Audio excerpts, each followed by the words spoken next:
There will be spoilers ahead. Lots of spoilers, so be careful, won't you?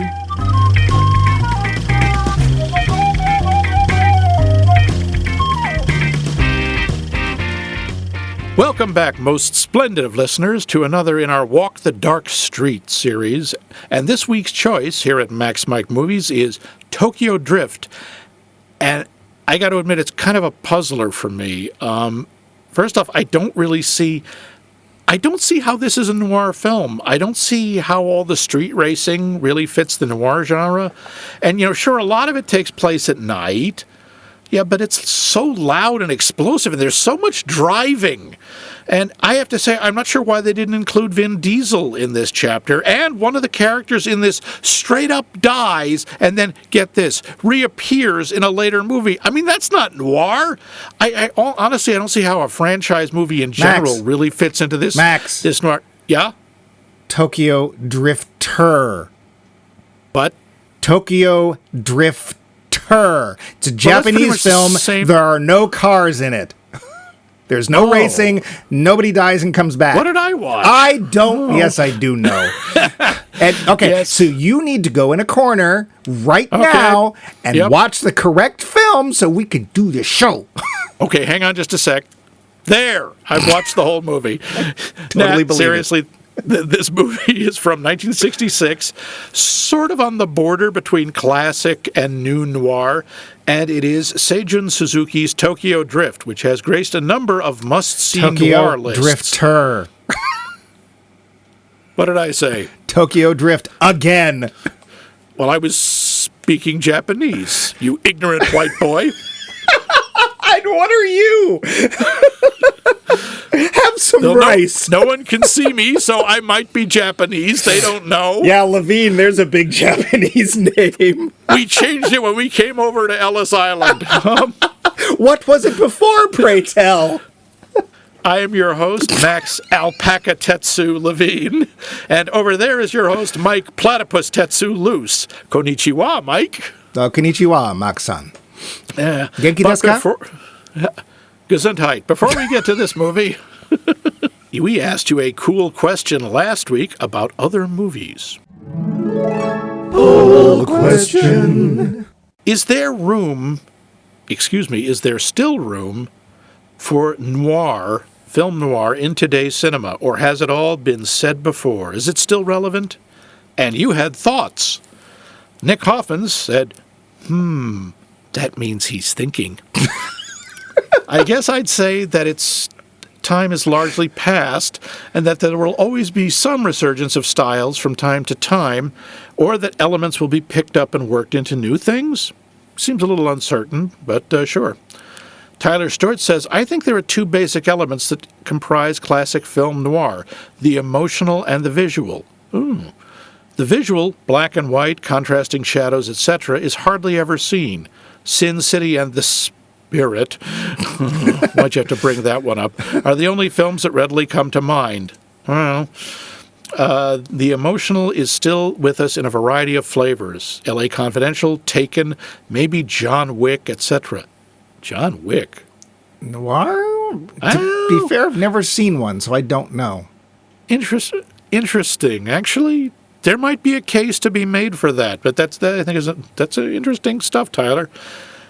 Regan McStravick says, always room for good film noir, and always room for black and white filmmaking too, ... You'll see our entire episode on The Lighthouse, because that was a very surprising and amazing use of black and white in current day film. Absolutely. Val Coons, who's been queuing footsteps all over the country, says, interesting question. Well, we thought so. But I think that what was happening in the world at the time was a critical influence on the genre, and that can't be recreated in modern times. It wasn't only the war and the Red Scare, it was the technology, the customs and habits, the environments that contributed to noir. That being said, I think homages could be made. I just heard Eddie Muller, one of, if not the biggest authorities on noir, explain the genre this way. I'm paraphrasing here. Noir is when people know something is wrong and they do it anyway. That's not a bad summation, really. He thinks noir is alive and well today, by the way. He cited Nightcrawler, which was a possibility, which we haven't gotten to, Bam! from 2014. Not that Nightcrawler. Oh. It does, although, I don't know, German Expressionist movie. And Nightmare Alley, 2021. Don't know that one. Mm-mm. So there you go. Yeah, thank you. Adam Mark says, most definitely there is room for more. Well, that's settled. Seemingly every genre has been declared dead only to see a new voice or perspective and or actor, director, writer breathe new life into it. And that's a good point. The movie musical was dead, for example, until Chicago in 2002 roared into theaters and won Best Picture. Broadway was thought a declining niche entertainment market until Hamilton, 2015, burst through our front doors. True blockbuster monoculture moments. Ooh, look at him with his big words. With butts in seats in theaters, butts, were thought lost forever until Barbie 2023. You make fun of him for using big words in one breath, and then the next breath immediately start giggling about the use of the word butts. What's your point? You're my point. What does that even mean? Film you know noir, what it means. Film noir can be made anew with the empowerment of careful and loving hands. Ideally, once SAG reaches a deal with the studios, speed the day, true long-term investment and protection of talent will give us a flourish of new and intriguing and enduring cinema art. Ginger, get the popcorn. Yes, Marianne.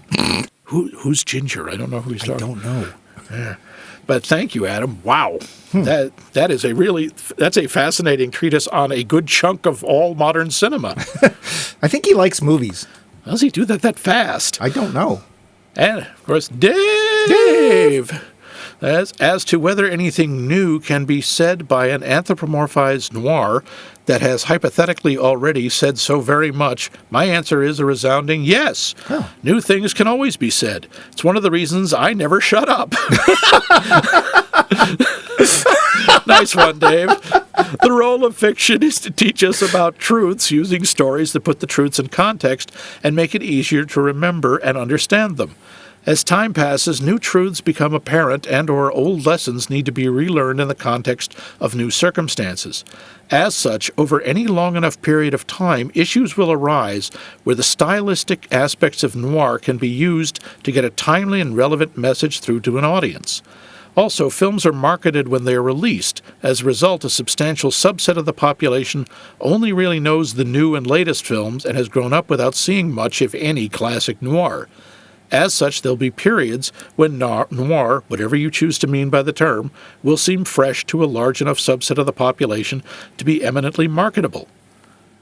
Dang, what is it this week with these thoughtful and scholarly answers? Stop it. All I know is I am never more glad than right now that we have 264 plus episodes before us, because it's probably the only thing keeping those two people from having their own podcast. Seriously. Yeah, you don't want to do it. Having your own podcast is a terrible, terrible idea. 5 years. Woo, look how far we've come in 5 years. Look at all that work. I.e. not far at all. But. No. Roland Hardy... Okay, strap in, says, yes, there is room for good, legitimate film noir. Cool. That's it. Nice, short to the point, like a bullet hitting a thing. I told you I can't do noir similes, okay? No, you really can't. Go back to butts and giggling. Butts. And, of course, our expert on black and white, because, of course, that's what penguins are. Up from the snowy north, Snowy himself, Vince says noir can definitely be applied to new films, and I am sure, like Western films, sci-fi, and other genres, will be mixed with other styles, as this series has already shown. Thank you. Oh, well. And twisted in new ways by clever filmmakers. One thing that should not come back is the omnipresent narration. I don't like it in classic noir much, but nowadays it just seems a cheap way to make something seem noir and rarely works. Blade Runner is so much better without it, for example. Oh, yes. No argument here, Vince. Yeah. It's our entire episode on Blade Runner. The right one. Yeah. But thank you, folks. We didn't get as many answers, but boy, the ones we got were amazing. Yeah, I'll say. Christ. Very thoughtful. Really, don't do your own podcasts. Yeah, there's not enough room. No, there aren't any more. that we've used them all up. There's no more room for new podcasts. Sorry. All the invite codes have been given out. Yeah, what he said. But because we like your answers so much, we want more. Well, wait. What? You haven't answered the question. Is there still room for noir? No, you haven't. I totally have. You can't hear it because it's in the overdub narration I'm going to add later. You're not the sound editor. Would you like to be? No. I didn't think so. So, do you think there's still room for noir in today's cinema?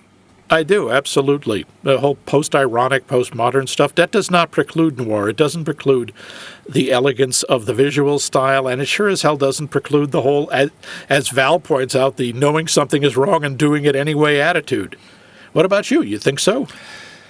I think noir needs to break away from the time period. I think most of the times noir is manifested, for want of a better term, it has to do something somewhere with the 40s or the 50s. Even last week's film, Dark City, which we liked very much and has a very science fiction aspect to it and brings in a very interesting speculative fiction kind of central idea, is still visually referencing the 40s. So, and, what was it, L.A. Confidential? Same thing. A lot of these films that are being made in, well, of course, that was in the 90s, wasn't it? I was going to say current day. So that's only 30 years ago. Shut up. I think that there needs to be ways that its ideas and even its visual cues are more referencing today and not referencing the past. I think that's where noir needs to grow in general. Now, have I seen every neo-noir film out there? No. In fact, we're going to talk about one today. Yeah. But that being said, a lot of times we're hearkening back to something that happened before as opposed to using that idea or those ideas and those visual cues towards something current or even futuristic. So that's the only thing I have to say. Yes, room, but growth, please. Very cool. And as I say, we want more of your answers to feed our insatiable hunger for poll question answers. And this one's inspired possibly by this week's and apparently next week's movie.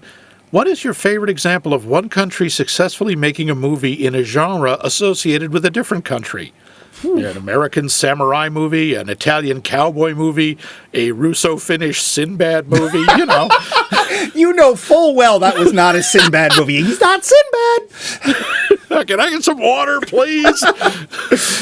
Sorry, deeper from Mystery Science Theater. So, and we will tell you at the end of the show, we will reveal the secret location where you may deposit your answers. How the hell am I going to pare that down to fit in that little box on Facebook? Yeah. Well, you can leave out the examples. Sure. Mm-hmm. But now, stuff about the movie. The facts. There wasn't all that much to find about this in terms of trivia of the specific movie, but the budget was about $20 million. 1966, and by the way, that was pared down. Apparently the producers didn't really like this movie, didn't like what Mr. Suzuki was doing, so they tried to cut his budget, and he said, hold my sake. Okay. This whole movie was shot and edited in 28 days. I believe that. Yeah. The film has been described as a surreal, highly stylized transformation of the standard Yakuza movie into pop art.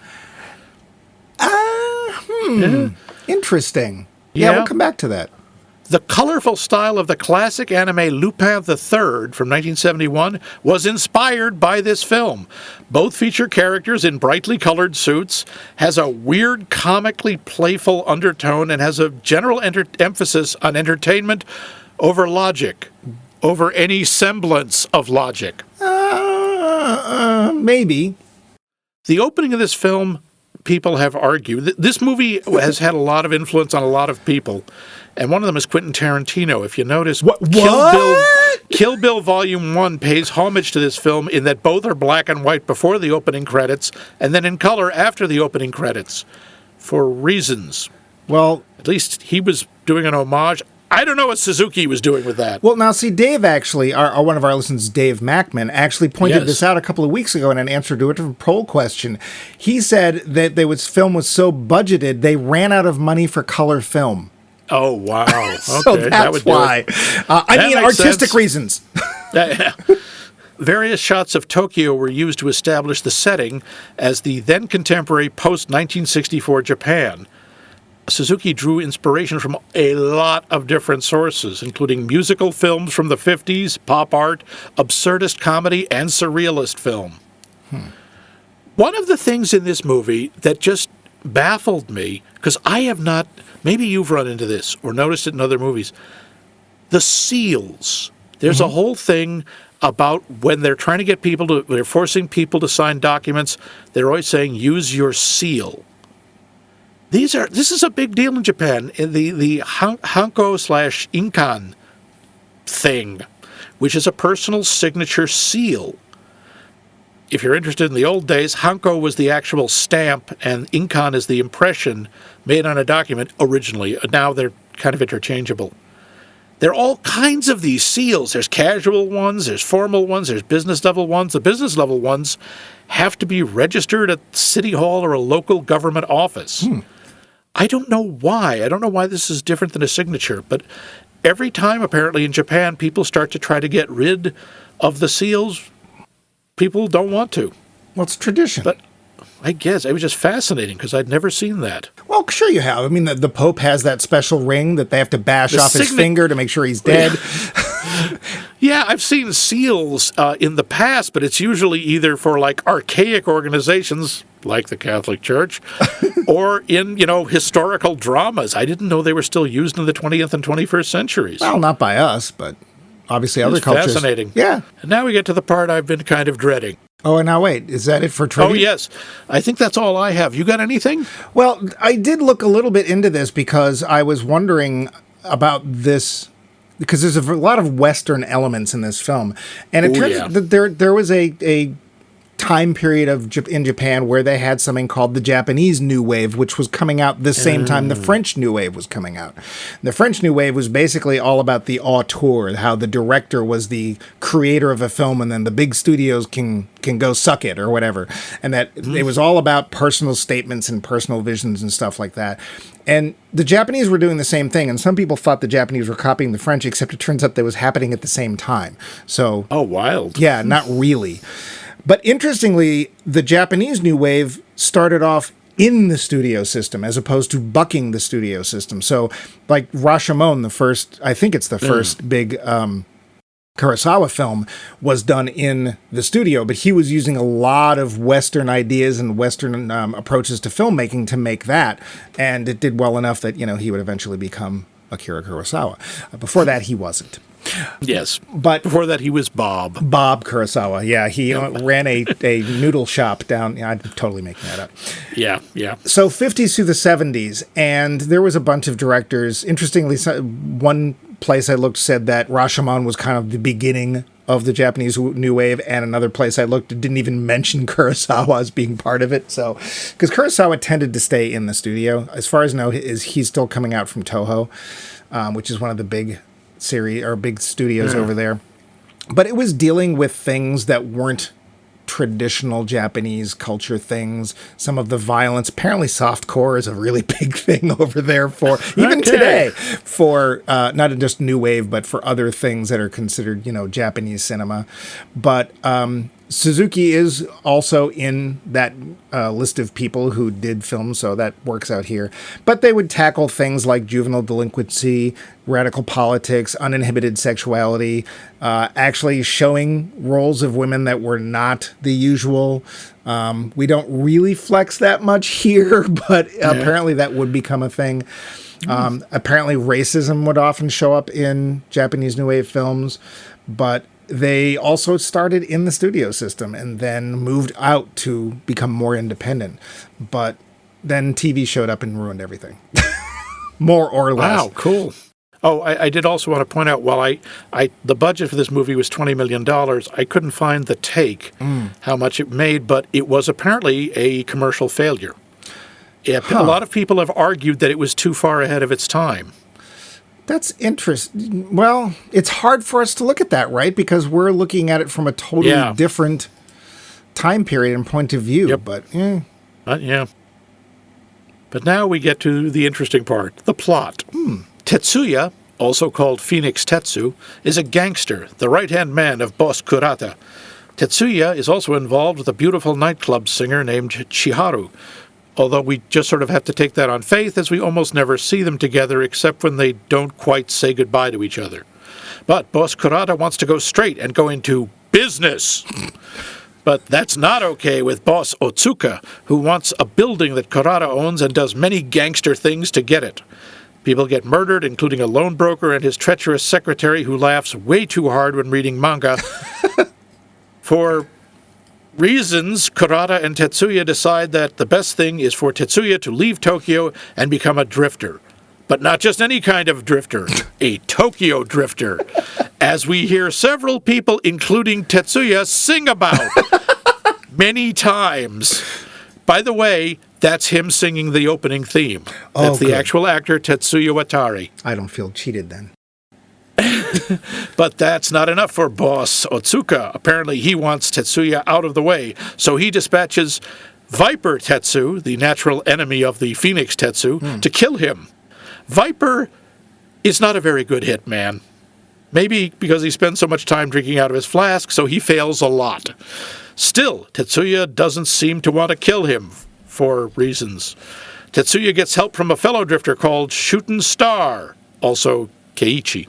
Tetsuya travels to the city of Sasebo, on the Isle of Kyushu, where a friend of Mr. Kurata's, Mr. Umetani, runs a Western-style saloon, like you do. Naturally, there's a huge Mel Brooksian bar fight.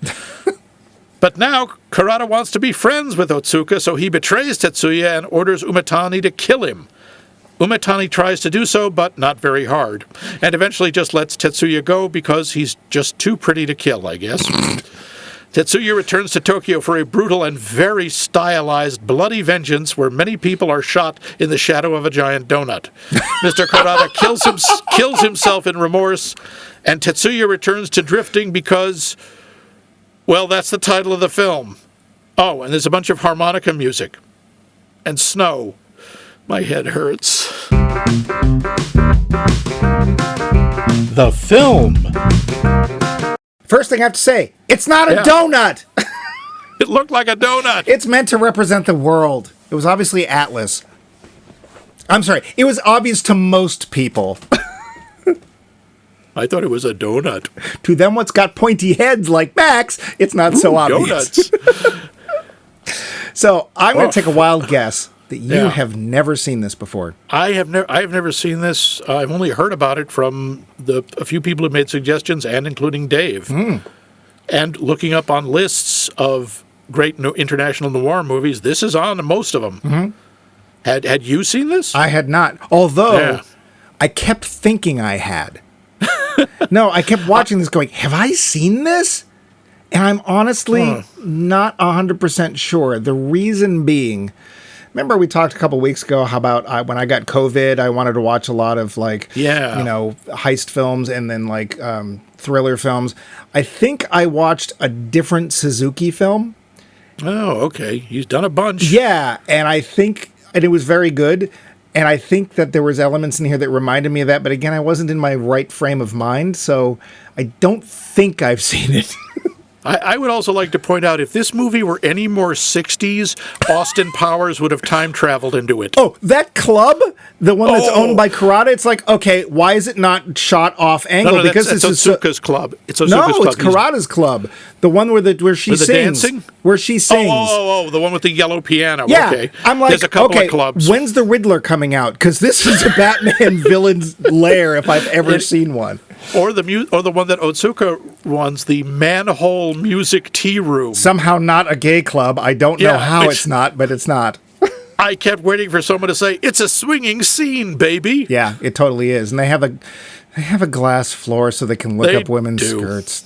Yes, they do. They don't show them doing that, but we know that's why it's there. That's what it's for. Yeah. But let's talk a little about the cast, shall we? Sure. Now, there is actually one person in this movie I recognized. Okay, I didn't recognize him because I'd only seen him in a movie in stuff from 30 years later, and Dave told me it was the same actor. That's our star, Tetsuya Watari. Okay. Guy who plays Phoenix Tetsu. Which is, I believe, the word for iron. So he is the Iron Phoenix. Tetsu is iron. Oh, okay. Yeah. Oh, okay. That's right. Tetsu Chocho, Iron Butterfly, right. That doesn't sound like either a password or something you should never, ever say to somebody. Yeah. But Tetsuya Watari, I saw him like 20 years later in a series about the Shinsengumi, who were an Edo period. Well, that's a whole story behind them, but they're sort of like an early police force or hired thugs, depending who's telling the story. Edo period, that's when they moved the capital over to Tokyo, right? What is now Tokyo? Sort of. It's the beginning. It's the end of the Tokugawa shogunate, or that's when isn't that when power was trying to be consolidated into one place? Yeah. Yeah. Okay. Yeah. But he's very different in that. I mean, he's this leader. He's got all this gravitas, and he's very scowly, and he's very cool in it. He's got incredible presence. I never thought of him as a pretty boy, and he's so pretty in this. He's very handsome. Yeah. And there's going to be other connections here, but he's very Speed Racer-ish. He is. He has a lot of Speed Racer-isms. Well, so I bring that up because later on he goes and meets that other guy his name is Shooting Star. Shooting Star is the name of... Shooting Star. Shooting Star is the name of Racer X's car. So... Oh, I forgot that. Yeah. So no, there's no connection. I mean, I think the manga and the TV show are being made at the same time this was, so whatever. Okay. But I couldn't help but notice that because I'm a huge Speed Racer fan. And there's Ryuji Kita, who plays Kurata, the treacherous gang boss. Sure. He does a fine job. Look, I don't get it. Honestly, the performances in this are not the strong suit. That's not what we're here for. No, but I would like to counter with pretty much everything we know about these characters comes from the performance. There's no exposition really at all. There's very little. We found it. True. Okay, Kurata, he's given up his ways of being a Yakuza. Okay, that's cool. Mm-hmm. Is he married? How old is he? Was he a big crime boss? We don't know. It all has to come from the performances because there's nothing else. He treats Tetsu as a son. Does he not have any children of his own? Is that part of it? We don't know. No. And it's really interesting. This is one of the big differences that I sometimes note in Japanese storytelling from Western storytelling is, in a way, it doesn't matter because the characters are almost more archetypes than actual people. And I think that there's meant to be more audience substitution than there is generally in American films. Okay. In fact, I've read about manga artists who specifically make their heroes as plain or detailless as possible so that the reader can more easily put themselves in the place.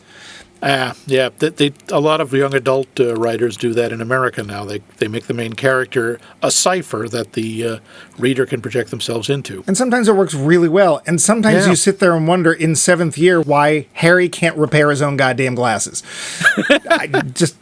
Okay. Yeah. Oh, how do I do that again? I've forgotten over these 7 years. Okay.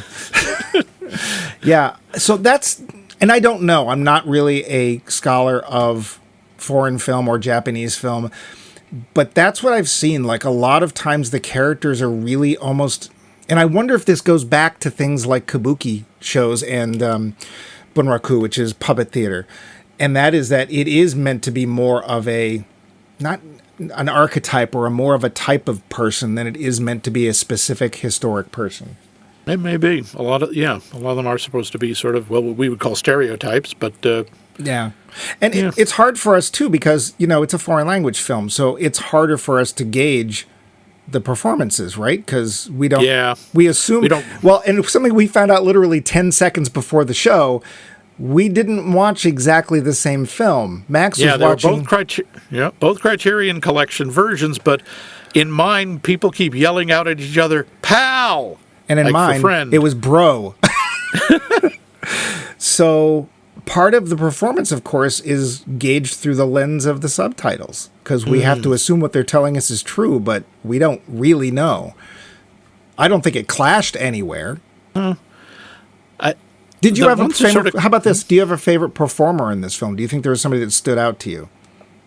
I like the guy I liked Takeshi Yoshida, who played Keiichi, Shooting Star. Yeah. I thought he was very cool.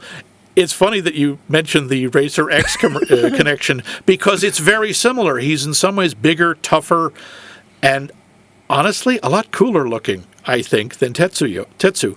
Well, that powder blue suit's not doing anybody any. And the white shoes, it's like, come on. The costumes in this are remarkable. They're very much for style. Oh, everything's for style. Yeah, this is very much appearance. This is very much style over actual narrative, but we'll get to that too. Yeah. I would say I like the combination of Phoenix and Shooting Star. Or Tetsu, I guess everyone called him Tetsu as opposed to Phoenix. Which, of course, is an interesting name because it means that he's going to burn and be reborn, which sort of happens in the film. Yeah, kind of right in the beginning, but sure. But it's almost a bromance, right?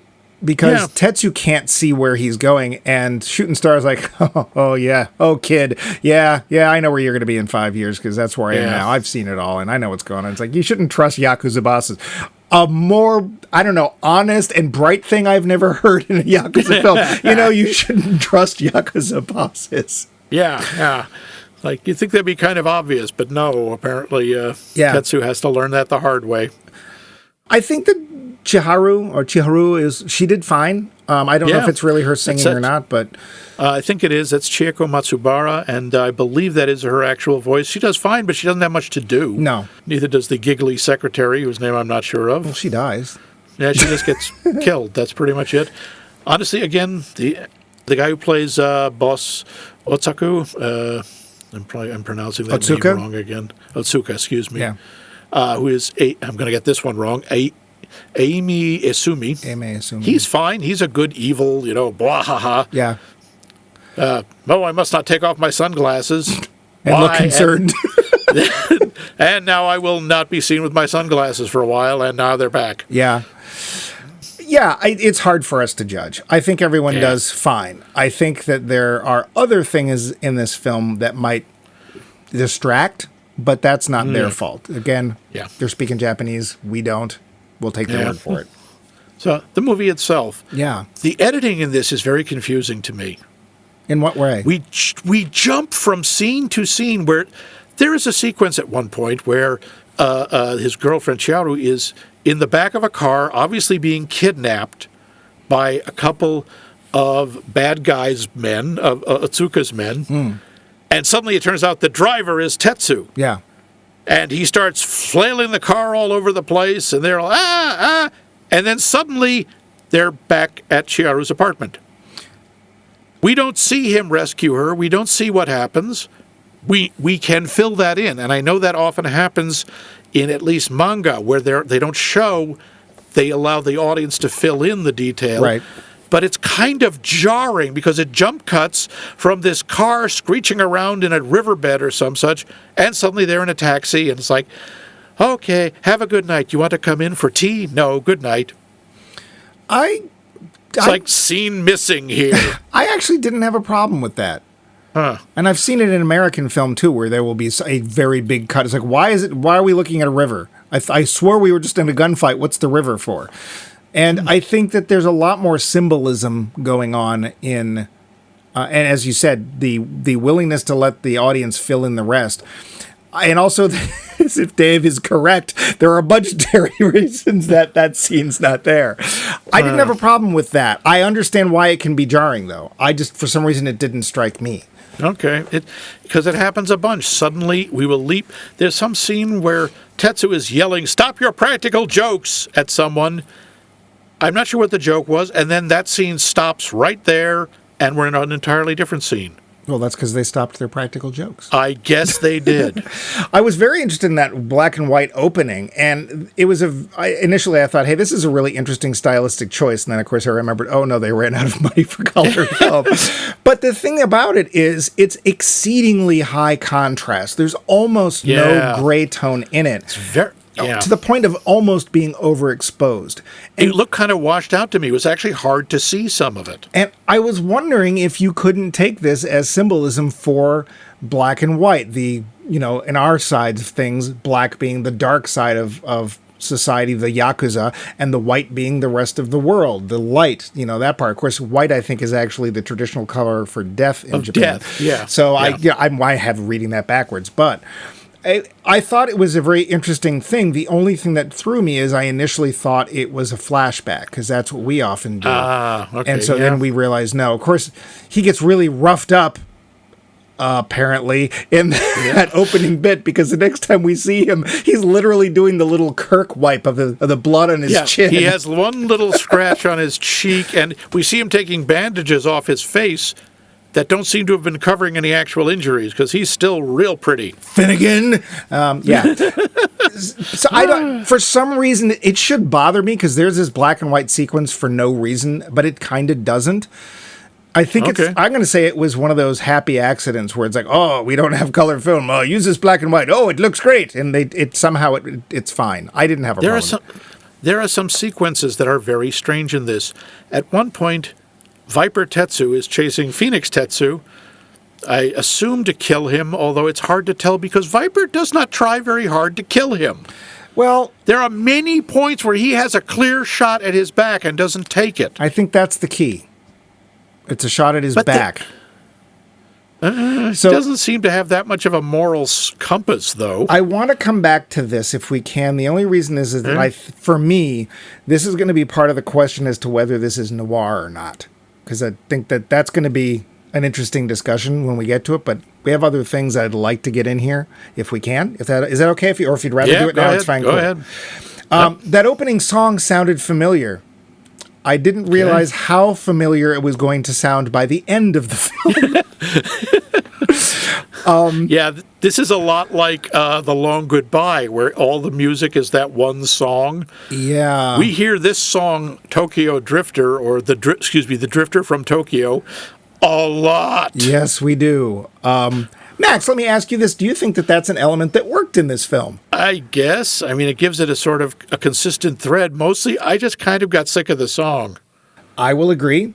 They did give us the lyrics every time so that we could either sing along or we could then realize what important statement was being made that we'd heard 10 minutes ago. It reminded me, unfortunately, of a Japanese TV show, a superhero TV show called Kikaider. And Kikaider is, in his normal everyday wear, wears denim jacket and denim pants and a cowboy hat and has a guitar. And what happens through every episode is bad guys show up and do bad guy stuff with the new monster of the week. And then suddenly, as they're about to take the innocent people down or do horrible things, you hear a guitar, the camera pans up, and sitting on top of a building is Kikaider playing this song. And he's like, basically, hey, I'm pretty cool. You know what? You guys are bad. I'm going to come down and kick your ass. And then he turns into Kikaider, and that's what happens. So every time Tetsu sings this song, I'm like, is he going to henshin? Are we going to get...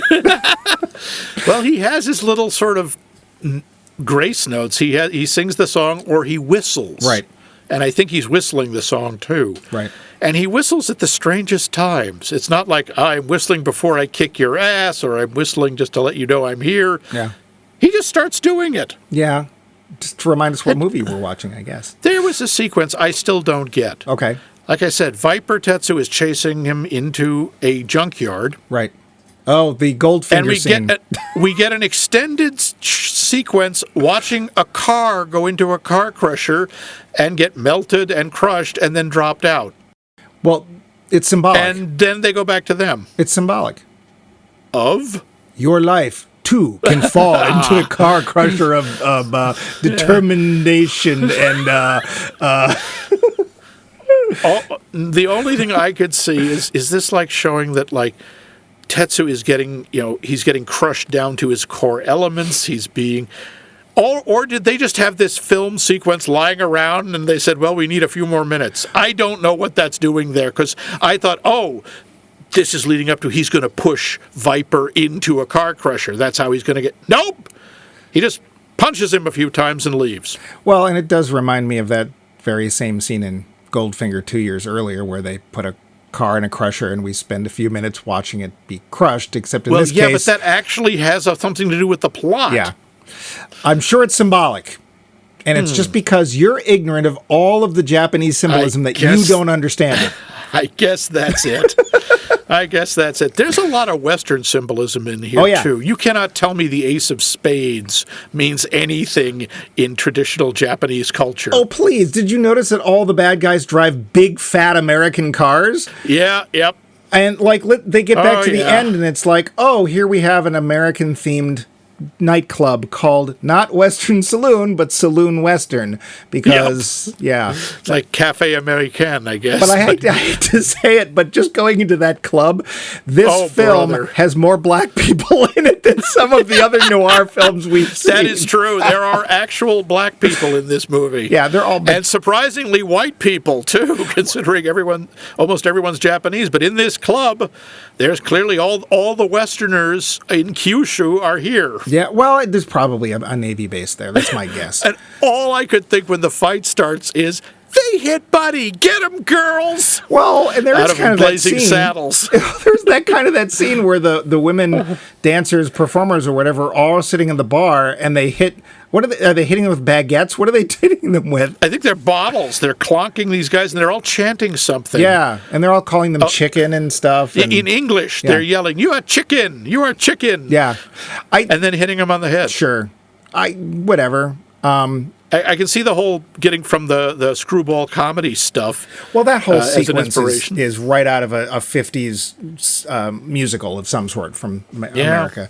I will say, though, that visually, it's a very pretty film to look at. One of the things that struck me is, I guess when they were shooting in Tokyo, they fired everyone who lived in Tokyo because there's no people around at all. Yeah, Tokyo is empty. Yeah, but and he's paring everything down. When he shows, this is something that's very common in Japanese manga and in anime, is they really like to set the scene. They really like you to know where you are. So you'll get a number of shots of things like, oh, we're in an industrial park somewhere, or we're near the seaside, or whatever. And it'll just be these very stark images of the minimal a number of things you need to know where you are. And a lot of the shots when things start happening are 1 and 2 shots. There's only a couple of people in them. There's very few colors. Tetsu's suit stands out because everything else is kind of various shades of gray. Drab. Yeah. And a really interesting use of the color red. Red seems to signify either violence we're not going to show you or something bad's about to happen, but there's always this splash of red, which I actually thought was really cool. That's a nice touch, the little signature in effect. Yeah, and I tried to look this up and I couldn't find out. I wondered if there was a lot of restrictions on showing actual blood and stuff in Japanese cinema. And of course, if I had watched enough samurai films, I would know that the answer is no. But this film... Certain types of samurai films are very careful about that. You don't see very much blood. Maybe you see a little on the sword. Well... Maybe you see a little on the clothing. And then there is another style where it's like you hit a high-pressure hose and there's arterial spray everywhere. Well, interestingly, when I was trying to look this up, one of the examples they brought up was from Yojimbo. And they show this point where I'm pretty sure it is Toshiro Mifune, and he's facing off with the lead bad guy, and they both have their ready to pull their swords, and they stand there for like 25 seconds, and they're not moving, and suddenly they draw and... attack. Charge, and Mifune wins. But what happened was that the thing that was supposed to have blood pump out of his opponent malfunctioned, and it set out this high pressure spray. It was like almost Sam Peckinpah-esque. Yeah, buckets of blood, literally. And apparently it was a mistake. Like, that wasn't what it was supposed to be, and they left it in, and that's why a lot of anime works that way. It's like, oh, well, they did it in those classic films. We can do it. There is one shot where we see a fair amount of blood, and that is when Boss Kurata cuts his wrist. Right. He jabs a piece of glass into his wrist, and then it spurts. Or there's a guy who gets somehow shot in the eye and doesn't die. Yeah, technically it could have bounced off the occipital ridge, or not the occipital, the orbital ridge. Sure. It does happen. If he had been hit at an angle. But yeah, people get shot a lot and don't die. And this Viper loses some fingers to a train. He gets hit with a shaving bowl in the face, I think. Or something. Ends up scarred. He should be dead several times over. But eventually he kills himself. Yeah. And we'll get to that. Sorry, there's still some things. There's some special effects scenes in this that really kind of don't work, and it's when the budget or lack $20 million, whatever. We get a little threadbare. There's one scene with Tetsu walking in front of a very obvious backdrop. I think he's singing and it's snowing, and it's like you can see his shadow on the backdrop.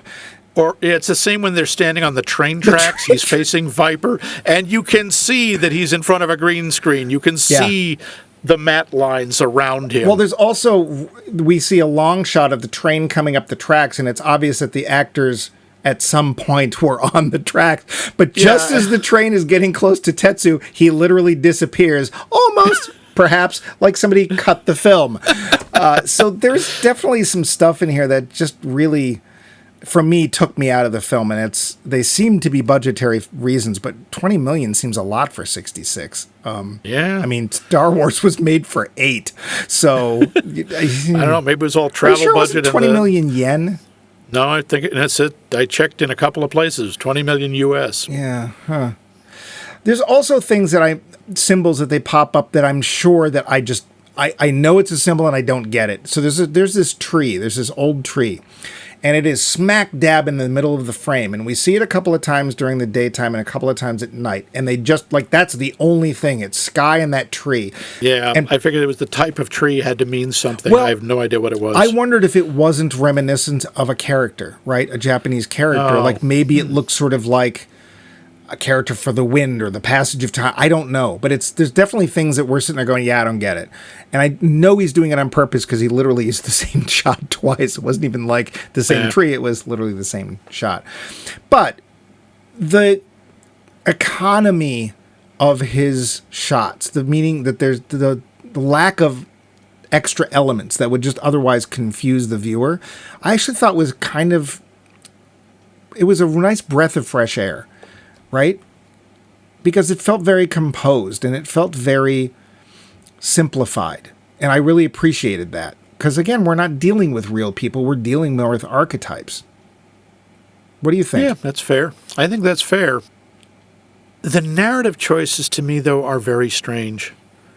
And I remember Dave has told me about this. Okay. He says that Japanese film doesn't use American narrative structure. No. And, in fact, is still, he thinks, struggling with finding its own. I notice whenever a couple of points where there is a very elegant exit moment, they break it. When Tetsu is about to leave Boss Karada, he's saying, I'm going. He says, yes, I know, here, take some money. And he's walking, he opens the door, walks out, and Karada goes, wait, come back. Huh? What? I've got an idea. I'm going to call my friend. And you go see, oh, you just had this really good exit and you decided to do it again. Then he leaves a second time and it loses a lot of the impact. It's the same when he meets Shootin' Star. And Shootin' Star has taken him back to his room, and not that way, and is bandaged because he's been shot in the arm. Apparently that bothers him. All the other damage he's taken in this movie, he shakes off.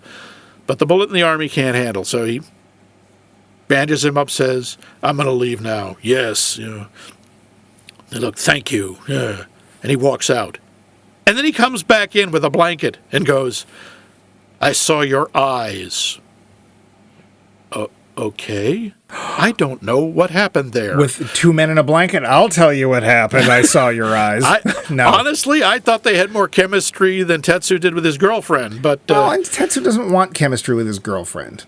No, yes, a drifter needs no woman. And let me sing that for you. Yep. I also wondered, and I'm surprised that this hasn't popped up yet, but were they doing product placement for hairdryers? I was wondering about that. We see a lot of hairdryers very close up, and I have in my notes, suddenly I'm thirsty for Charm Lady. Well, the best part is there's two different brands of hairdryer. Yes. And she's using one and commenting, oh, isn't this hairdryer wonderful? And they do a close-up of the box to tell. And the poster for the product, which she has on the wall of her dressing room. And then later, Tetsu finds a hairdryer and he's playing with it, although his hair is obviously dry.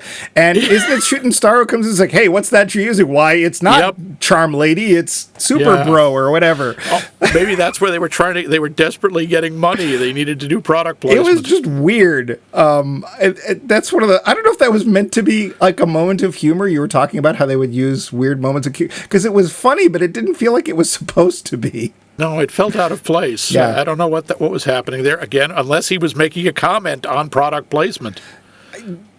Which in the 60s wouldn't have even been a thing. Not yet. Not really. No, weird. Just okay, but I am going to go buy a charm lady. My hair, I can't do a thing with it. But do you want to get to that question, the one that I keep putting off to the side? Yeah, that hit me. Not whether the movie's good or bad or not, in our opinion, but is this noir? Max, is Tokyo Drifter noir? Yeah, I think it is. Why? Visually, no. It's too brightly lit. Except for the opening section. Except for the opening section. It's too vivid. It's too brightly lit. There's a couple of scenes in the dark, but not much. But the attitude, again, you have the guy who is a bad guy, technically, because everyone in this is Yakuza. Mm-hmm. But Tetsu is also sort of honorable, and he seems to want to do the right thing, and he wants to protect his father figure who betrays him. There's betrayal. There's, murder. I think I could definitely see this as noir in terms of the themes, not the look and not the style, because this thing is a mishmash of so many different styles. What about you? What do you think? Well, I'm definitely going to agree. The themes are there. The double cross, murder, the lower edges of society. That being said, we talked about The Long Goodbye, which is a film that takes place almost entirely in the daytime, and we had no problem with that as a noir either. And maybe this is a way that we, when I was talking earlier about bringing noir into current day, that you could still be noir and not have to deal with those elements that were made traditional back in the 40s. Yeah. I think that while it could be considered noir, and we're probably leaning towards that neo-noir we brought up a number of episodes ago, I honestly think this is more of a samurai movie. Especially at the end. No, it's not a samurai movie. It's a Yakuza movie. But that's very different. That is a traditional style, too. The Yakuza or gangster movie, that's a major trope in Japanese cinema. But the main character is obsessed with honor and the dealings between people and how they're treated the way the samurai were. And he's a loner, which samurai often were. And they were often, especially at the end when everyone was like, we don't want samurai anymore. And the samurai were like, yes, you do. And the society was like, no, we don't. There would be the few good ones we would watch, like the, Lone Wolf and Cub and stuff like that. And as honor is such, or at least for him, is so central to this film, I find it more of a samurai film than I find it anything else. Yes, Yakuza is part of it, but he lives by a code, and he won't do anything to or about Karada to the very end when Karada is basically like, yeah, we got a problem, and its name is Tetsu Phoenix, so yeah, okay, I guess. So, and that's like the Lords giving up on them too, right? Because the Lords eventually would sell out the samurai, and so for me, it's a samurai noir. And like they're using guns through most of it, but then there's one point where he goes to, was it Kyoto or Kyushu? I can't remember where. Kyushu, where all the neighborhoods are all traditional looking Japanese, and then the bad guys come out and they've got katanas and stuff, and it's like they're going to do an old time hit, and it's like, all right, you're really referencing a samurai film now. Yeah, no, admittedly, I was like, wait, it's 1966, why are you guys all carrying swords? And it's like, of course you're all getting shot. You have swords, and the other guys have guns. Are you stupid? Yeah. And I think that explains also why Tetsu acts the way he does with Viper. Because to him, and I think that Viper is trying to be like Tetsu. They're both Tetsu. Viper is trying to be like Phoenix, because Phoenix basically shows up and he throws off everything, right? Whenever he's involved, apparently everything goes for Karada and goes badly for everybody else, which is why they try to get rid of him. And Viper wants to be like that. He wants to be as good. He wants to be that big of a variable, that much of a swing of things, and he isn't. So I think that's why he doesn't shoot him in the back, because he's like, well, he doesn't do it, so I'm not going to do it. I guess so. I think you got more out of Viper than I did. Viper seemed a lot more two-dimensional to me. He just seemed like, I am the hardened killer. I will kill. Well, everybody is. So is Tetsu Phoenix, right? Because what do we know about him? He's a loner and he doesn't want a girlfriend. And he believes in honor. That's it. That's really all we know. He never says honor, at least not in the subtitles I saw. He believes in loyalty. Yes. And as he says, I hate an ungrateful man. Oh, see, for me it was, I hate it wasn't ungrateful. Oh. It was a different word. Dear gods, what was it? Interesting. See, translate. Ooh, Criterion, this is your fault because you did both of them. Oh, what was it? Because that's why he didn't like... That's why he didn't like Shooting Shooting Star. Star was because it wasn't that. It was another word. Damn. Oh. And I don't remember what it was. Maybe yours made more sense because I thought the ungrateful line didn't make any sense with Shooting Star. Who was he not grateful to? It was like an undutiful man. It was more like that. Okay. He had no sense of duty. That's what he didn't like about Shooting Star. All right, that makes... Yeah, but you get those also in the shinobi movies. It's not just samurai. No, but that's why I'm thinking this to me feels more like a samurai film than it does a noir. I would say it's a samurai film it's a modern day samurai film with noir overtones. I don't find it strictly noir, but I also can totally see the argument that it is. Okay, I can see that perspective. Yeah, but what we don't know is was it any good or not? The finish. So Max. Yeah. Was it any good or not? I honestly don't know. I found it kind of jarring. I found it strange and hard to follow at a lot of points.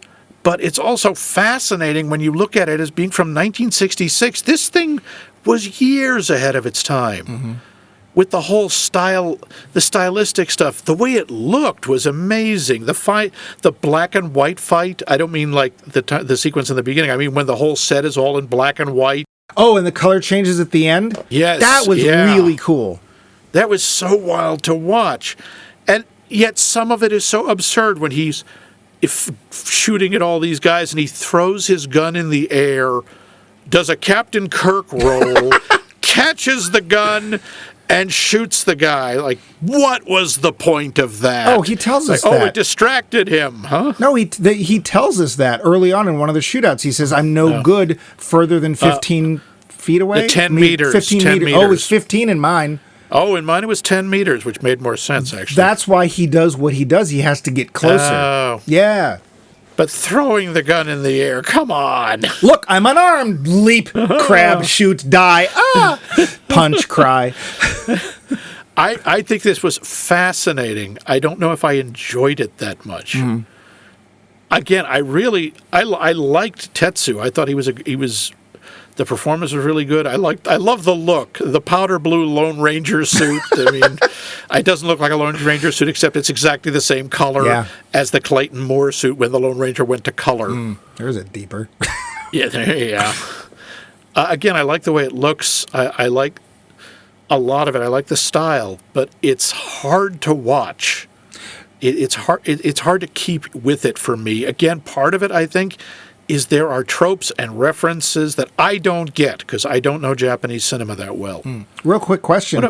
How did it feel for pacing? Most of the time, I thought it moved along really well. There were times it slowed down a bit, but mostly, I think it was fairly quick. Did it feel like an hour 20 to you? Yeah, it did, honestly. Ultimately, it did. Okay. What about you? Did you like it? I did like it. Okay. I think there are times when the stylishness takes over depth. And again, this may be a Japanese cinema thing that I'm just not as well acquainted with. That part you mentioned about the fight in the end, I had forgotten, where the colors are being changed in the club as they're fighting. Really cool. And it's, it foreshadows, and then it also lets us know what happened. Although, strangely, I honestly thought Tetsu had died, and his whistling was like the last thing he was going to do before he actually passed away. But then, of course, he gets up. No, he missed. I could follow it no problem. I didn't have as big an issue with things being jarring as you did. I didn't really feel that they were jarring. I think that budgetary issues, special effects were a problem. Occasionally when you could tell that he's in front of a rear projection screen and stuff like that. Yeah. But it is very cool. It is very 60s in that way that people have tried to recapture and they just can't do it. Stuff that was made in the 60s, there's this certain flavor, and apparently it doesn't matter when it was made, where it was made. Nope, doesn't matter what country. You can tell. The 60s movies, they all have a certain feel. I don't know if it's the film stock they were all using or what, but they do. You look at it and you go, if this were any more 60s, it'd be Woodstock. Well, and one of the parts of the definition of cool is not knowing you're cool, right? And Yeah, 60s didn't know it was cool. They were just doing what they did. And that's why we have shows like Mad Men. It's like, wasn't it really cool in the 60s? And the answer is, yeah, it really was. Of course, we were also much higher in racism and homophobia and misogyny. Sexism. But the elements of the 60s were, that's why people like Tarantino watched this film and said, oh, I can do that more than once. Because there's a lot of the style this reminded me of Tarantino, or I should say the other way around. Tarantino reminds me of a lot of Suzuki style, and I don't think he's been at all quiet about that. Yeah, but I did like it. I thought it was interesting. Okay. I felt it was a little slower than you did. I will say it felt longer than an hour 20 to me. But I could follow what was going on. I knew there were some things I was missing, and I can't tell if it actually affected my enjoyment of the film because I don't know what they were supposed to do. But I thought it was pretty cool, and even though I don't know anything more about the characters at the end of the film than I do in the beginning, it was neat, and I'm glad I watched it. So, there. Cool. Yeah. But we have that poll question. We have a poll question to reiterate, which is, what is your favorite example of one country successfully making a movie in a genre associated with a different country? The examples like an American samurai movie, an Italian cowboy movie, or a Russo-Finnish Sinbad movie. He's not Sinbad! And you can tell us what you think. You can tell us your favorite by emailing us at maxmikemovies.com or going to our website, maxmikemovies.com, and leaving a comment. Or you can find us on that FaceType book. I will never say it. In the group Max Mike Movies. And, of course, we are on all podcast apps that have been, are now, or ever will be unto the universe. Amen. But we are coming to the end, if not at the end. We have decided to extend this series a little bit because we had so many good suggestions from people. And, it's funny to find out there's actually kind of a lot of these noir movies. Who knew? Yeah. But what one are we going to check out next week? It's a good old American film, right, Mike? Yes. Oh, good. Yes, and it's about American subject, too. Oh, cool. Yeah, we are extending for a couple episodes. I think, interestingly, the films we're going to extend it with are not from your suggestions, although Tokyo Drifter and Dark City were. But I think we're probably going to come back to noir at some point, don't you think? I think so. There's too much. There's a lot we haven't gotten near, especially the more modern noir. And it's fun. Yeah, it is. But next week, we're going to go to the heart of noir, where noir really just started to gestate and come to its own. And we're going to France. Wait, what? We're going to France. France? Yes. You mean like France, Illinois? France, the country. Cheese, wine, duck, there's à a country l'orange. there? Yeah. We're going to France. Now, France, this would be more or less in the middle of the French New Wave. So I don't know if this is a French New Wave film or not. I didn't look. And it actually only takes place a year after this one, which is interesting. So we're going to see what other people were doing with noir at that time period, 1967, I believe. And it does have another connection to this week's film because it's titled Le Samurai. Wait, a French samurai movie? Well, that kind of ties into the poll question. Okay. Kind of. So maybe it is, maybe it isn't. There's only one way to find out. And I do mean only one way. And that's to listen to us. Strap Mike to a chair and hit him with a pipe until he tells you. No, that's how we did it last week. This week, we're just going to watch the movie and then come back and listen to us talk about it. Last week's way worked too. It won't work again. But maybe we'll try it on you.